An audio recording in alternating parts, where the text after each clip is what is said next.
Big puddles. We just had the kids went down and played in the mud down the way here. You're welcome to do that, but don't go in my car. So we're going to stop right here.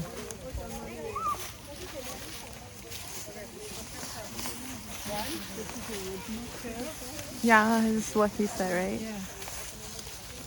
So the Harders started producing syrup off this site in 1954 when they first purchased the land. And they've been making maple syrup ever since. When they first started, Paul was just a little guy, and he has a picture, I think, used to be in the sugar shack. It might still be up on the wall there, of him standing beside a tree, and he's about this tall. And it's this tree here, except this tree was about this big around when that picture was taken. So it's much bigger now. You see most trees have a single tap in them. Most of these trees could have more, but Paul will usually only put at most 2 taps in a tree, sometimes 3.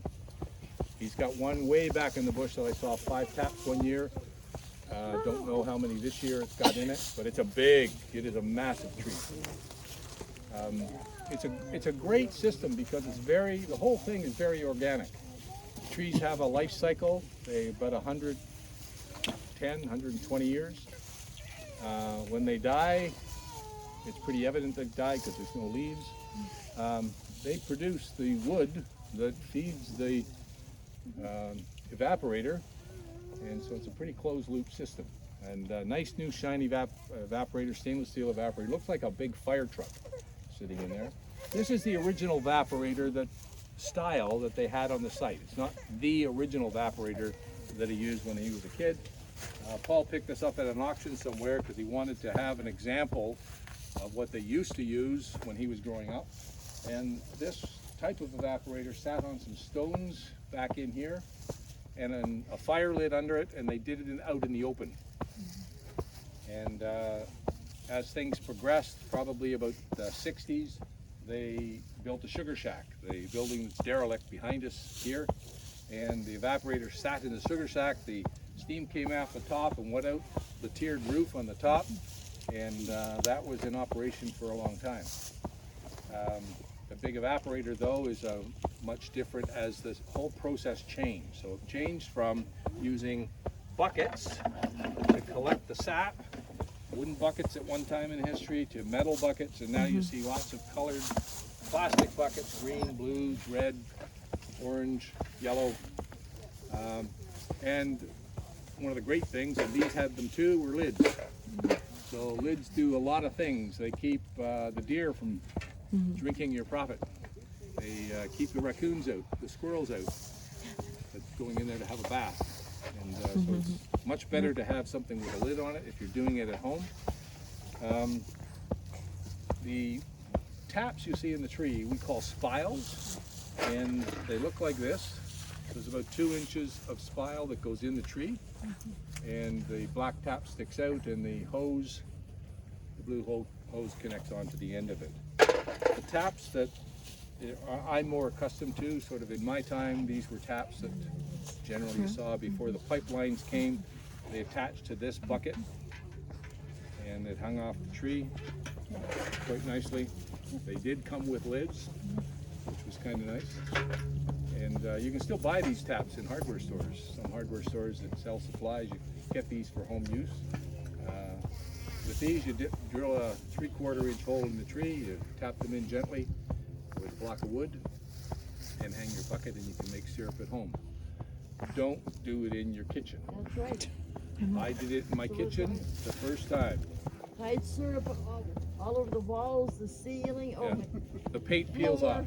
I got more peeled paint than I did syrup. oh yeah. And it cost me a lot because it ended up, you really got to take the drywall down. I mean, it's just no other way around it. So don't do it in your kitchen. Do it outside on a barbecue or a burner or on an open fire, whatever you can. I still do it every year, and it's a great deal of fun. I used to do it with my kids, and I do it now with my grandchildren. And they look forward to it. The teenagers are, the 18 years old, one of them, and he's still, when are we doing syrup? When are we doing syrup? Oh. Wow. He loves it. So you can have a lot of fun at it, and I should shut up for a moment and see if you've got any questions. Yes? How come only maple trees produce like that maple stuff? How come other trees don't? Other trees, every tree produces sap. And you can boil down every tree's sap and make something. Then how could they choose maple trees? So maple trees, to make maple syrup, you need to have maple trees. And there are lots of different species of maple trees, and every one of them you can produce a syrup. It won't necessarily be as productive as a sugar maple tree. Sugar maple tree produces high sugar content in its sap, and lots of other trees produce sap that can be turned into maple syrup, and it's actually quite good. So silver maple's not bad, red maple's pretty good.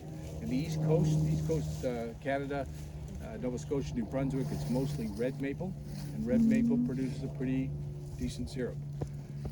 But other trees produce it, and in the Scandinavian countries, they tap birch trees.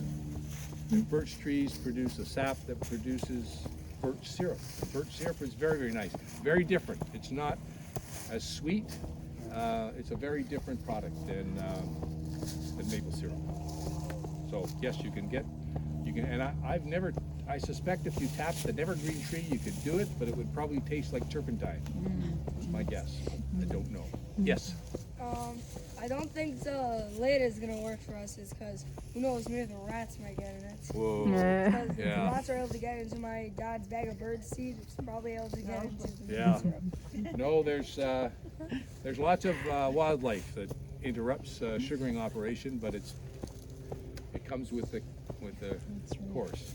When does it stop running, or the flavor or whatever? Does it get bitter after a time? Or? Well, when it gets to the end, yes, it changes for lots of different reasons, and the season changes all the time, especially the last 10 years, as we have different climate fluctuations a lot. It changes, but it always really has changed a lot. Some years are very short. The 12 years I've been doing with Paul, I would say we've had 6 really good years.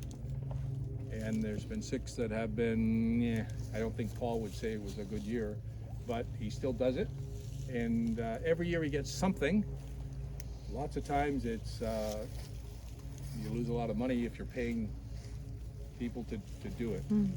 That's why a lot of us come and help volunteer with him, so that it's not a sunk thing, but it's great. It's in his blood.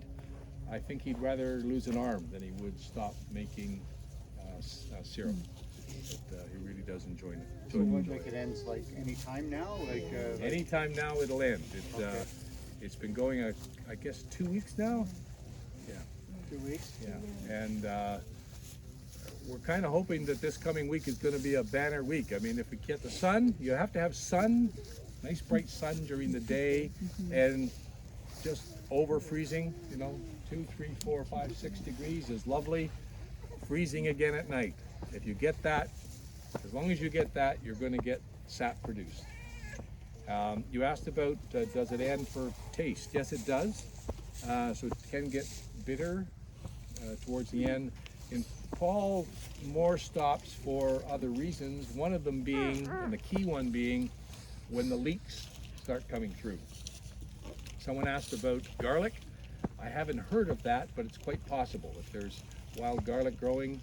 But certainly the leeks and wild garlic would have an effect, because and many people can taste that. You can drink the sap also from a tree. My wife loves tea made with maple sap. She'll boil it a bit, just to increase the sugar content or the flavor a little bit.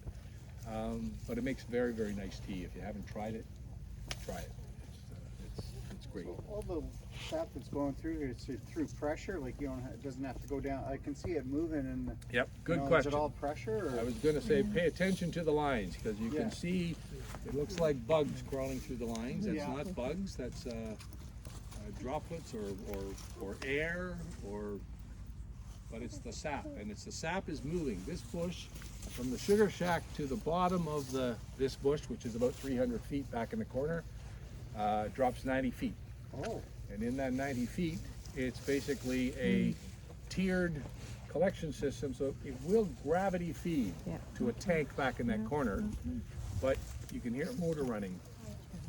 The motor running is a vacuum system that's on that tank that ensures that this is running, especially for today, because we're getting buses loaded with people that are coming to see it. And one of the things you can see is the sap moving in the lines, but it does clear the lines.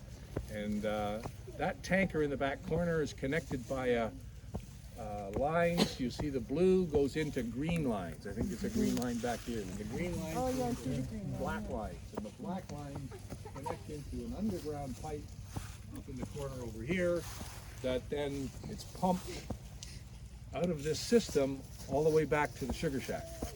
Wow. And that goes underground, and of course to keep it from freezing. So it's a great system.